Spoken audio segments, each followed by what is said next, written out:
Friends, నేను మీ సీతమ్మని. మనం ప్రతిరోజు కుంకుమను అమ్మవారి ప్రసాదంగా భావిస్తూ సర్వమంగళ మాంగళ్యే శివే సర్వార్థ సాధికే శరణ్యే త్ర్యంబకే దేవి నారాయణి నమోస్తుతే అని జగన్మాతని ప్రార్థిస్తూ నుదుటన బొట్టును పెట్టుకుంటే మనకి సమస్త మంగళాలు కలుగుతాయి. అదేవిధంగా 2 కనుబొమ్మల మధ్య బొట్టు పెట్టుకుంటే లక్ష్మీదేవి అనుగ్రహం కలుగుతుంది.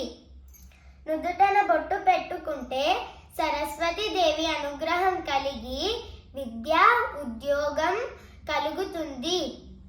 అదేవిధంగా పెళ్ళైన స్త్రీలు తమ పసుపు కుంకుమలు చల్లగా ఉండాలని పాపిట్లో బొట్టు పెట్టుకుంటారు.